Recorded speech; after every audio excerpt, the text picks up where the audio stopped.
Welcome to Bring Us Back, bringing back common sense to the American people. I want to touch on a lot of things today, but I'm going to revolve this episode around corruption.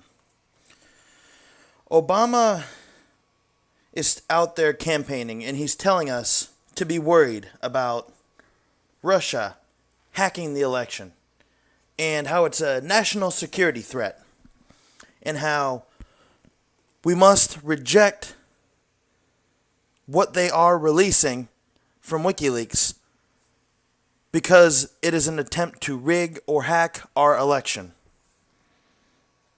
This same man, this same president, also steps out on the campaign trail for Hillary Clinton and denounces Trump's claims that the election is, quote, rigged. So what you're telling us, Mr. President, is that Russia is hacking and intervening with our elections, and we must be very worried. But it is entirely a big fabricated hoax that the media and the Democratic Party could be rigging the election against Trump. This makes no sense whatsoever.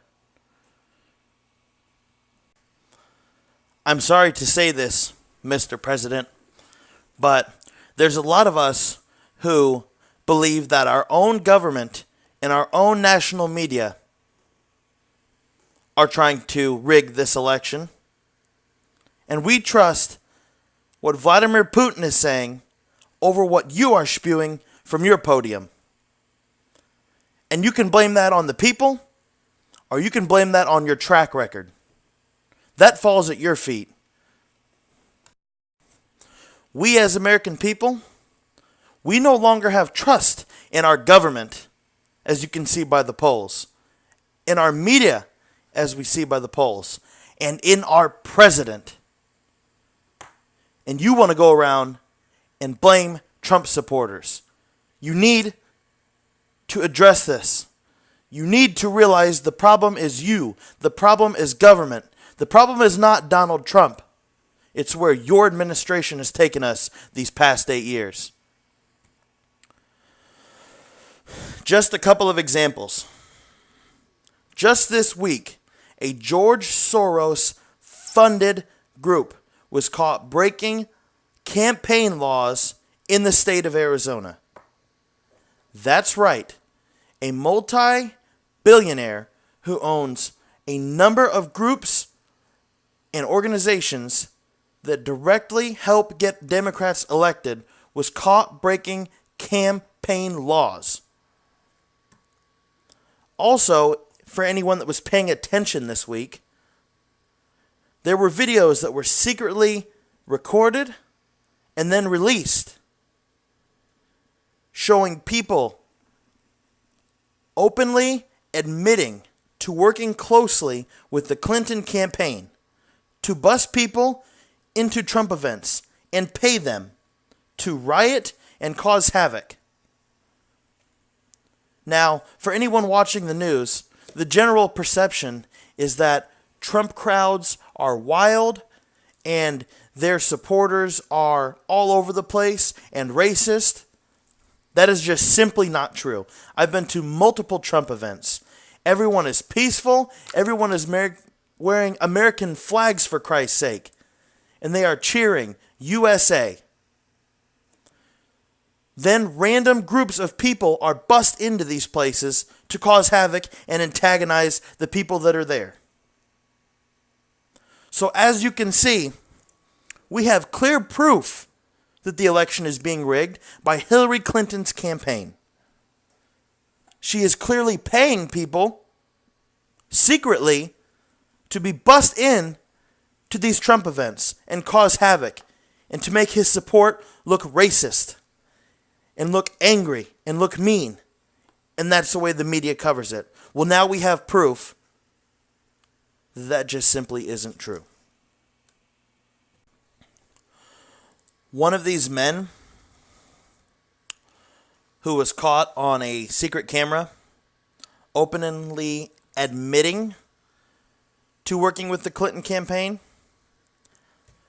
is also a man that has been spotted at the White House over 100 times and has met with our president personally over 45 times. 45 times! Think about that. One of the men organizing the riots at Trump rallies has personally met with our president over 45 times. That smells so much like corruption, I can't even put it in my trash can. I have to take it straight to the dump and drop it off a cliff.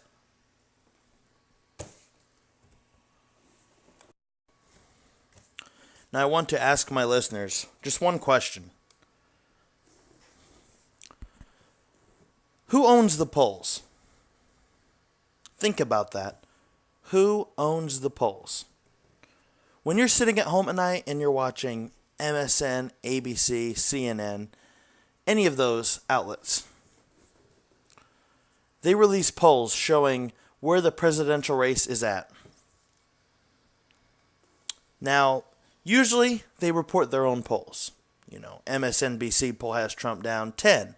CNN poll has Clinton up by 70 points. Well, these polls are directly managed and run by liberal media outlets. Liberal media outlets that are owned by liberal billionaires. So if liberal media outlets are releasing polls that the public view,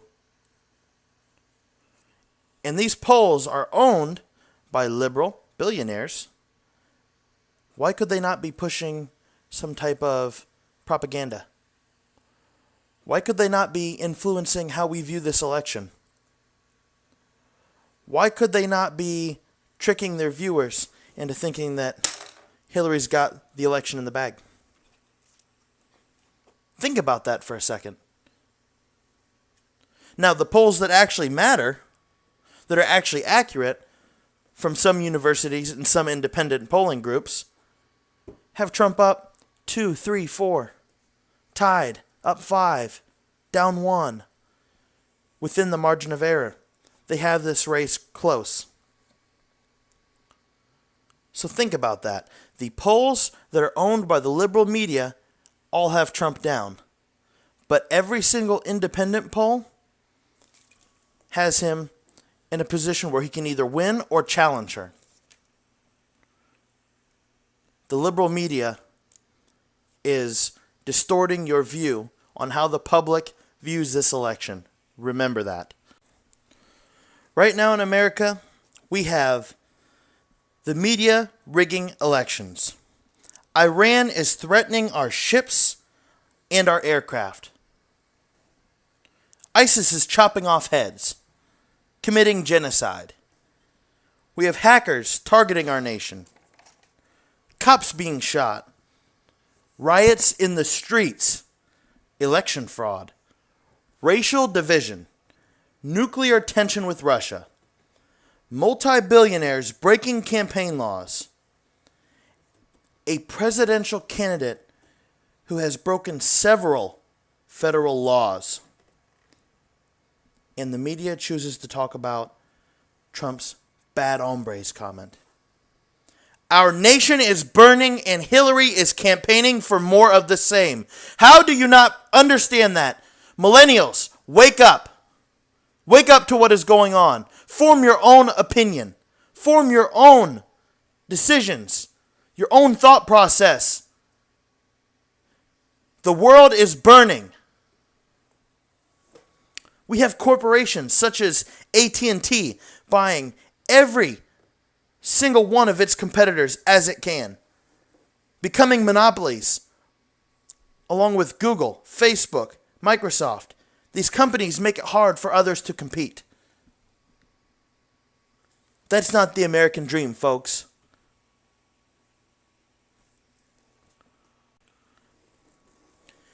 When Trump's tax returns were illegally stolen and published, they were vigorously exploited by the Clinton campaign.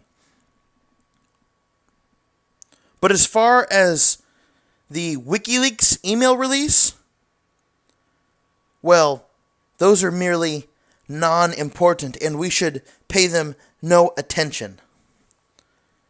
If we can't be 100% sure the emails are real, then why are they trying so hard to hide them or brush them off?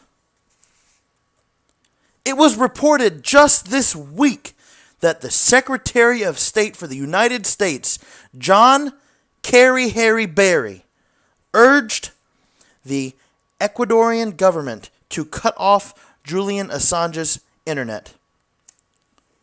Why are they trying so hard to silence WikiLeaks if their email releases aren't real? Do you people not realize that our government is using its power to silence the people, exposing the government's corruption? With the world and our country on fire right now, we must, as citizens, weigh our options. Weigh our options. Option number 1. Trump's promise is to impose term limits for politicians, for God's sakes. Fix the $21 trillion deficit. Make our borders strong and secure. End Washington corruption, and not drag us into meaningless wars. Maybe get on Russia's good side for once, so we don't start a nuclear war with them. Bring back jobs to communities that have lost manufacturing jobs. Bring back wealth. And help the inner cities of America, which so desperately need that help. Or option number 2. Hillary will continue Obama's policies, create a government program titled Black Lives Matter, and possibly arm them, for God's sakes. Who knows with this woman? Leave our ambassadors to burn overseas. Use her foundation for personal enrichment at the expense of the American people. And allow her husband, a sexual predator, back into the White House. So you got to ask yourself, is our country good enough now? Do you feel safe, wealthy, and prosperous? If so, then go ahead. Vote for Hillary Clinton. Go ahead, sign on. Jump on. You're with her. And expect 4 more years of Obama with far more corruption. But if what you believe that this country needs is change, maybe government accountability, and maybe an actual sense of patriotism on the streets of your city, you cannot vote this psychotic woman as our commander-in-chief. It cannot happen. We have to bridge the gap. This country was made, and this government was formed by the people and for the people. Can we not get back to those days? When Trump says make America great again, he isn't just speaking about white people. America includes all of us: gay, homosexual, transsexual, Democratic, Republican, conservative, liberal. Vote to make that change happen. This is Bring Us Back. We are liberating America from liberals and conserving America with conservatism.